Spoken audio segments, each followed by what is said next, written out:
El 2026, sin duda alguna, pasará a la historia como uno de los años más importantes, al menos de nuestra historia moderna, al menos de este siglo. Y es que ha pasado lo inimaginable, lo impensable. El 3 de enero vimos como Estados Unidos intervino en Venezuela y se llevó detenido al narcocriminal, al narcodictador Nicolás Maduro. Y como si eso no fuera poco ni suficiente, el 28 de febrero finalmente descabezó a esa serpiente, a ese régimen maligno fundamentalista islámico que es precisamente el régimen iraní. Dos acontecimientos que parecían poco probables, algo que venía un status quo bastante complaciente con estas dictaduras a lo largo del mundo. Es que estamos viendo el despertar de un gigante que estaba en un letargo. ¿Es que acaso vemos ahora como finalmente la democracia comienza a actuar, a contraatacar, a defenderse? Porque la democracia parece que se tiene que defender a espadazos. De lo contrario, lo único que llegan es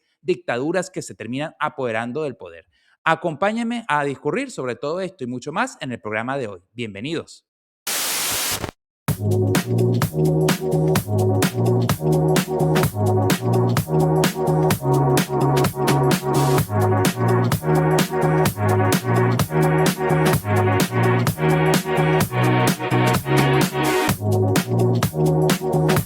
Y bienvenidos nuevamente a Desde Afuera. Gracias por estar aquí, gracias por darme la oportunidad de acompañarles una vez más en el día de hoy, en este recorrido informativo de análisis. Hoy nos vamos un poco más allá de lo que es la agenda Venezuela.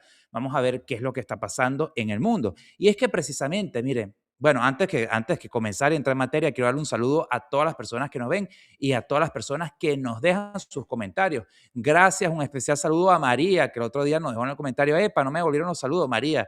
Es que tú sabes que siempre estás allí y nos alegra muchísimo ver cada uno de tus comentarios. Un gran saludo a Violeta, a Eric, también a Romina, gracias por también ver el programa y comentar. Y también un gran saludo a Saraí y a Astrid. Gracias por acompañarnos, por dejar sus comentarios, por acompañarnos y lo más importante, dejar sus opiniones, porque eso es lo que a nosotros nos retroalimenta. Saber los puntos de vista de todos ustedes es algo que ayuda a construir este programa porque muchas de las ideas que tenemos aquí vienen precisamente de esos análisis que ustedes nos dejan en los comentarios, que muchísimas veces son, pero que interesantísimos. Y bueno, miren, acaba de pasar, yo sigo sorprendido, sigo maravillado con todo lo que está pasando, porque finalmente como que comienzan a tomarse las acciones que de hace rato tenían que haber sido tomadas. Desde el año 79 el régimen iraní se encontraba allí no solamente oprimiendo un pueblo que hasta hace nada masacraron como si no les importara en lo absoluto a más de 30.000 almas inocentes, a más de 30.000 civiles que lo único que hacían era protestar para que finalmente obtuvieran libertad, obtuvieran democracia.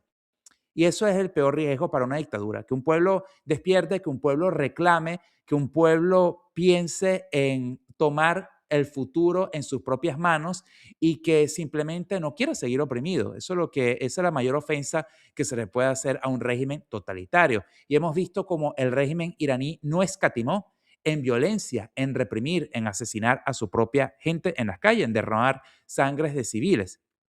No entraré en detalles sobre el análisis del punto de vista sociológico, antropológico, si quiere decirse, de cómo está constituida la sociedad iraní, de que ellos son persas, no son un pueblo árabe como los demás países que son circunvecinos. También como ellos van a lo contrario, porque ustedes saben que en el mundo islámico existen los sunitas y los chiitas y demás. No entraré en detalle de eso porque creo que en muchos canales se ha abordado especialmente de una manera muy detallada. Incluso yo creo que Lara Faría, en el programa que él hizo sobre Irán, lo explicó con lujo de detalles.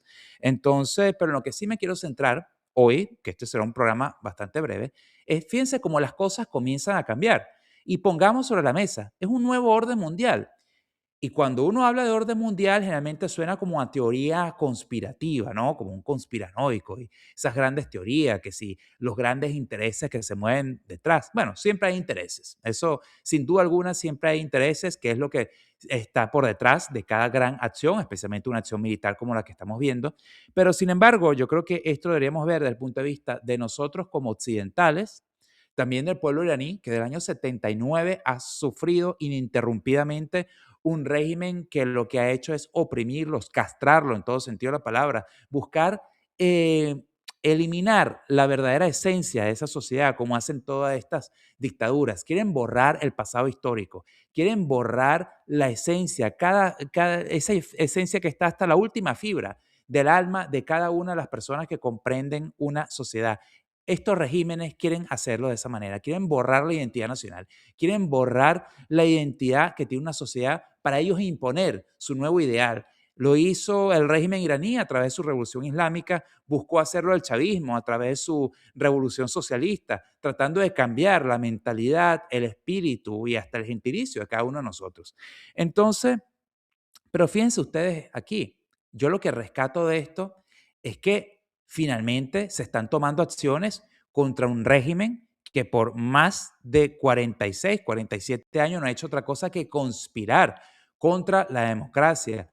Un régimen que lo único que ha hecho es apoyar a todo tipo de células terroristas armadas que lo que hacían era desestabilizar y aterrorizar a una infinidad de países. Un régimen que incluso cometió dos atentados en nuestro continente, tomando y resaltando uno de los peores, que fue el de la AMIA, ¿no? Precisamente en Argentina.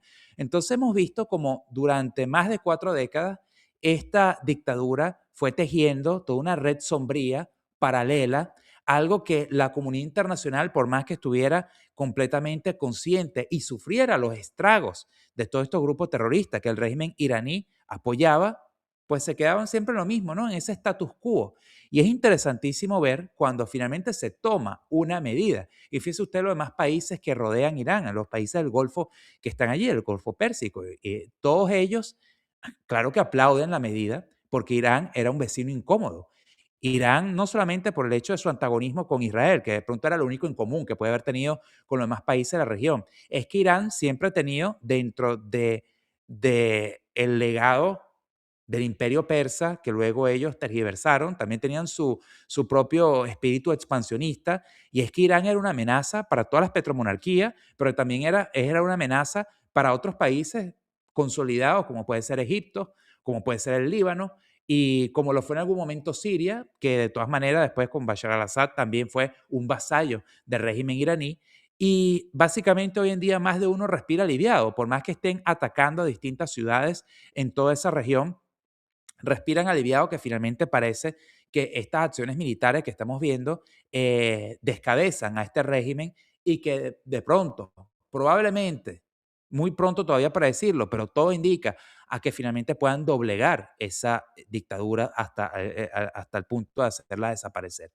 Y fíjense que a pesar que la región, que esos países, las petromonarquías que están allí y el resto de los países de la Liga Árabe ven con buenos ojos o al menos no critican abiertamente, sino más bien apoyan este tipo de acción, vemos como en Europa existe una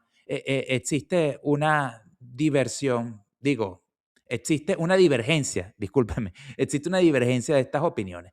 Vemos como una España critica abiertamente a esto. Y de hecho, esto conlleva a lo siguiente que tenemos aquí en pantalla. Podemos ver cómo Trump sugiere un embargo comercial a España por su postura de guerra en la guerra de Irán. ¿Y qué quiere decir esto? Bueno, básicamente vamos a leer rápidamente esta noticia que acaba de ser actualizada por el portal de noticias F. Washington, el presidente de Estados Unidos, Donald Trump, sugirió este martes que impondrá un embargo comercial a España por su decisión de prohibir a Washington que use las bases militares en territorio español para la guerra de Irán. Trump afirmó que España ha sido un socio terrible de la OTAN y advirtió que nadie le dirá que no puede usar sus instalaciones, después de que el gobierno español de Pedro Sánchez prohibiera el uso de las bases de Rota y Morón para la guerra de Irán.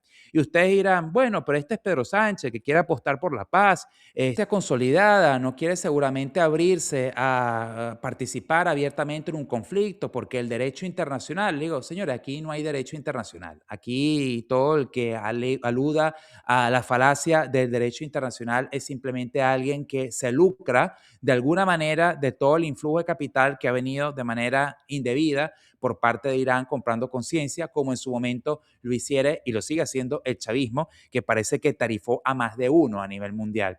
De lo contrario, no creo que pueda haber justificación alguna para no apoyar una acción militar que ataque directamente a una dictadura que a lo largo de su dominio de terror ha masacrado, ha desaparecido, ha torturado mucho más gente de cualquier causalidad bélica que pueda existir a raíz de este conflicto.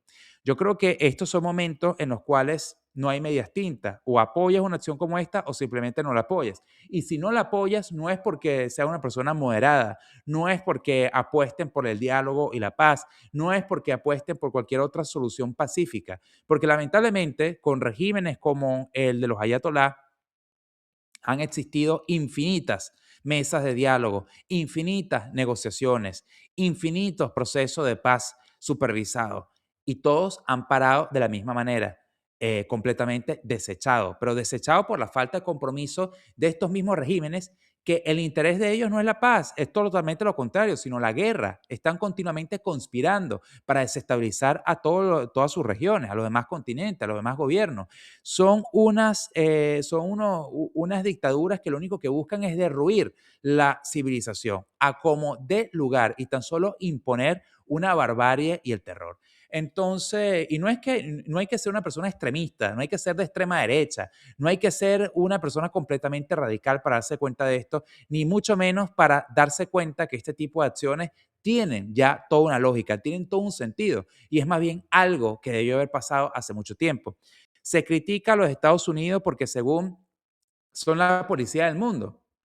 Y la pregunta es, ¿y cuando no hay un policía que imponga algo de sentido común? Porque hasta el tema de justicia puede ser bien subjetivo, pero el sentido común de que hay que parar con estos regímenes que son una amenaza para todo el mundo, porque no están allí por la autodeterminación del pueblo iraní, no están allí porque se han aclamado por la gran mayoría abrumadora de la población, están allí es a punta de la violencia, del asesinato, del amedrentamiento, la persecución y la represión.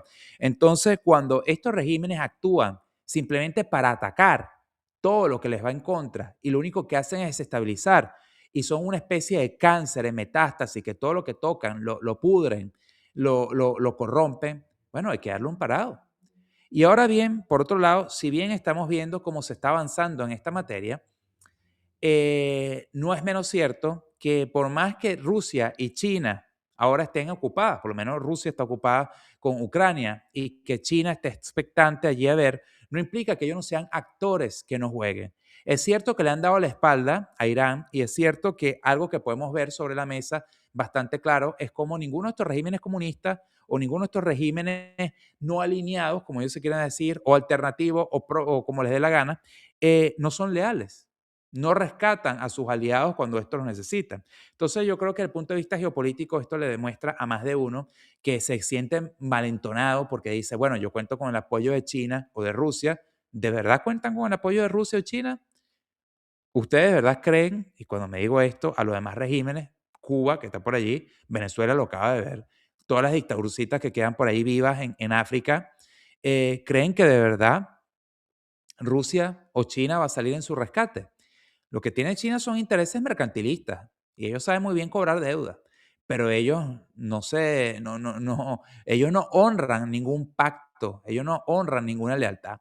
Entonces, esto quiere decir que China va a quedarse con los brazos cruzados a ver cómo su poderío o su área de influencia, mejor dicho, y beligerancia se reduce. No lo creo. Seguramente vendrá algún tipo de acción, no en defensa de Irán, pero en ese ejercicio del tablero geopolítico probablemente ellos buscarán atentar o apoderarse o tener una nueva proxy en algún otro lugar, porque ciertamente ni Rusia ni China van a quedarse allí impacitos, básicamente, a ver cómo Estados Unidos retoma su liderazgo y su rol y su influencia a nivel mundial. Seguramente veremos a una China que busque expandirse por algún otro lado.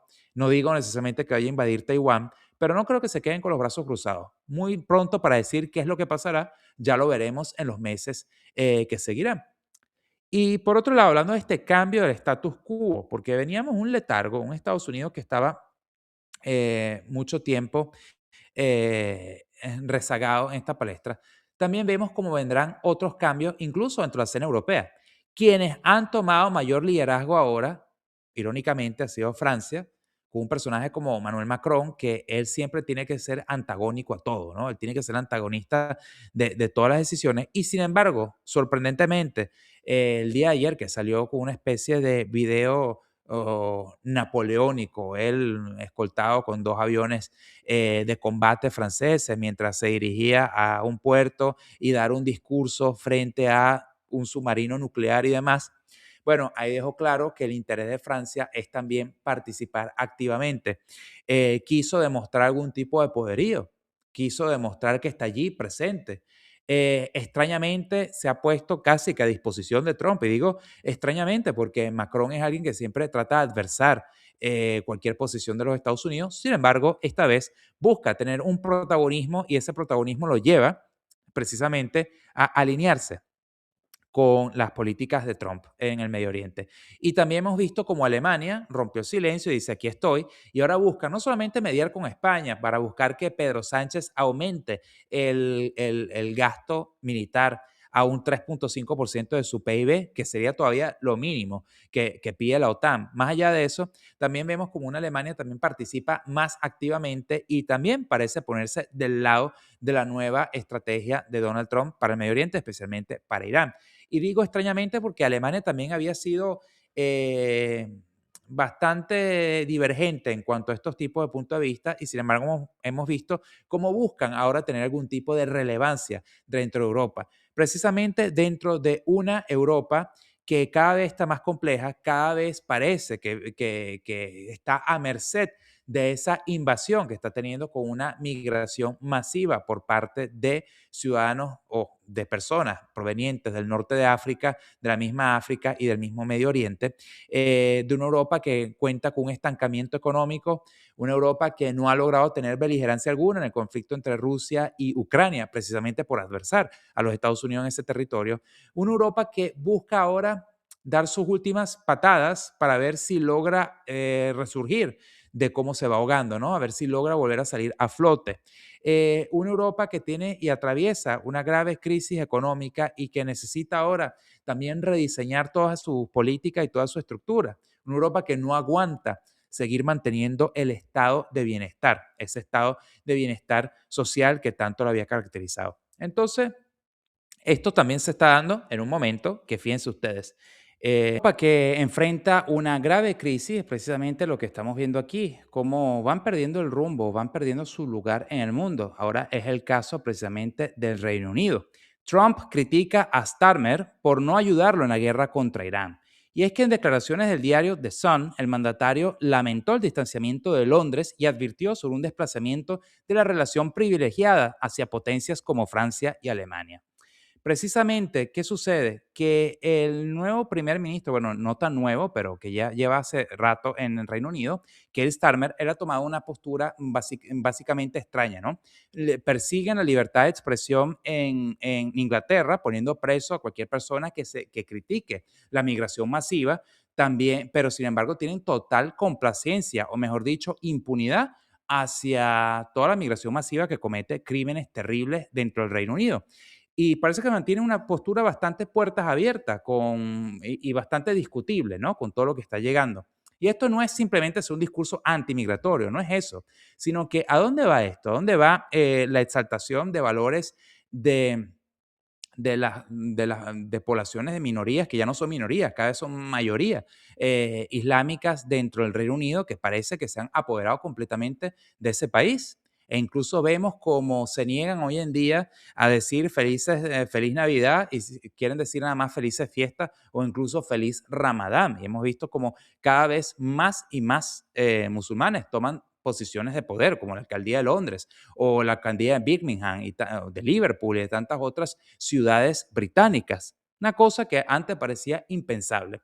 Y es que por esto Donald Trump precisamente volvió a cargar contra el primer ministro Keir Starmer. Es muy triste ver que la relación entre los Estados Unidos y el Reino Unido obviamente ya no es la que era. Nunca creí que vería esto del Reino Unido, insistió en referencia a las distancias puestas por el primer ministro Starmer con respecto a la guerra contra Irán. Sin embargo, Trump no se queda hasta allí. El mandatario estadounidense cuestionó la libertad británica, la libertad, disculpen, en el actual escenario bélico. sugiriendo que la distancia tomada por Starmer debilita la estructura de la coalición internacional. En Washington, la percepción sobre Londres ha mutado. Trump insiste en que el Reino Unido ha perdido su estatus de socio principal, cediendo ese espacio a naciones europeas que a su juicio ha mostrado una disposición más firme y colaborativa, como habíamos enunciado anteriormente, el caso de Francia y Alemania.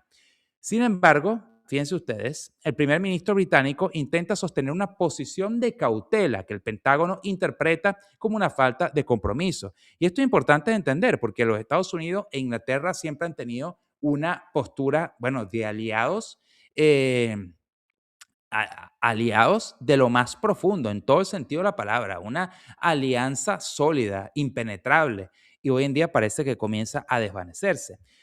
Según F, Starmer rechazó sumarse a los bombardeos iniciales contra el territorio iraní, una decisión que defendió con firmeza ante la Cámara de los Comunes. Pese a esta negativa, Downing Street, que es precisamente la sede donde está el primer ministro, permitió el uso de las bases militares de Medio Oriente exclusivamente con propósitos defensivos. Recuerden que Irán bombardeó Chipre y en Chipre también hay unas bases británicas. Este matiz técnico resulta insuficiente para un Trump que exige una implicación total en la ofensiva aérea. La respuesta de Starmer en el Parlamento fue breve y contundente. El líder laborista manifestó su rechazo a las estrategias de cambio de régimen impuestas desde el aire, marcando una frontera ética y estratégica que lo aleja de los planes de la Casa Blanca. Lamentable, muy lamentable todo esto. Trump reconoció que Starmer enfrenta desafíos internos complejos, pero advirtió que el costo de su tibieza será la pérdida de privilegios en el trato de Washington. La desconfianza es mutua. Es ahora la nota dominante en las comunicaciones entre ambos líderes. Y es que esto Trump se lo añade a el virus woke y la crisis de identidad británica. En esa misma entrevista al diario The Sun, sirvió también para que Trump retomara sus críticas recurrentes sobre la política migratoria y cultural del Reino Unido. El mandatario afirmó que el país resulta hoy irreconocible debido a lo que él denomina el virus del progresismo. Calificó al Reino Unido como una isla woke, vinculando la supuesta decadencia social con la llegada masiva de personas extranjeras. Sus ataques alcanzaron también a la alcaldía de Londres, a la que acusó de transformar la ciudad en un lugar hostil a los valores occidentales tradicionales. Y yo sé que esto para más de uno puede significar, dirán, oye, pero es que eso es una cosa de extrema derecha, que si la xenofobia, que si la discriminación. No lo creo. Yo creo que una crítica bastante pertinente para un país como el Reino Unido, que hemos visto como ya hoy en día no es ni la sombra del imperio que fue, más allá de su propio declive, sino es un declive cultural, es un declive social, es un declive de la pérdida de identidad propia. Y eso lo estamos viendo en toda Europa, lo vemos en España, lo vemos en Italia, lo vemos en Francia, lo vemos en Alemania. ¿Y cómo no puede pasar cuando el influjo migratorio de extranjeros, especialmente aquellos que vienen de culturas y religiones no compatibles, como puede ser la musulmana, no se integran y además tienen una tasa de natalidad mucho más alta que la de los europeos convencionales, de los europeos locales. Y eso, aunque ustedes no lo crean, trae un gran cambio en la mentalidad, trae un gran trauma social también, trae una incompatibilidad que a largo plazo simplemente se convertirá en un gran problema social, en una lucha entre un grupo nuevo que además de crecer en número, querrá crecer en poder y también querrá imponerse ante una población cada vez más envejecida, también cada vez más perdida en los vicios y también cada vez más insegura de cuál es su identidad. Porque no solamente hablamos de la pérdida de los valores tradicionales. Cuando hablo, no hablo simplemente de los valores de la familia unida, la familia tradicional, los valores eclesiásticos. No hablo simplemente de eso. Hablo de los mismos valores de qué te identifica como de un país. Cuando vemos una España totalmente entregada al separatismo, como el separatismo catalán, el separatismo vasco y tantos otros separatismos internos que ellos tienen, el hecho de no querer reconocer una bandera como la bandera nacional, el hecho que todo parece ser facho, que todo parece ser de derechas, el hecho que no quieren ni siquiera acordarse de lo que puede ser su propio himno o cualquier elemento cultural endógeno a esas sociedades. Todo eso es pérdida de identidad y eso es lo que se está viendo aquí en Europa. Entonces, estamos frente a un cambio, estamos frente a un nuevo orden mundial O mejor dicho, ¿será que lo que hay es defensa del orden mundial tradicional al cual estábamos acostumbrados? ¿Está usted de acuerdo con que sí existe un policía del mundo que finalmente le ponga un parado? Porque lo contrario, ¿de qué sirve las Naciones Unidas? ¿De qué sirve la Corte Penal Internacional? ¿De qué sirve la OEA, la Haya y tantos otros organismos que tenemos si nunca se aplica la justicia?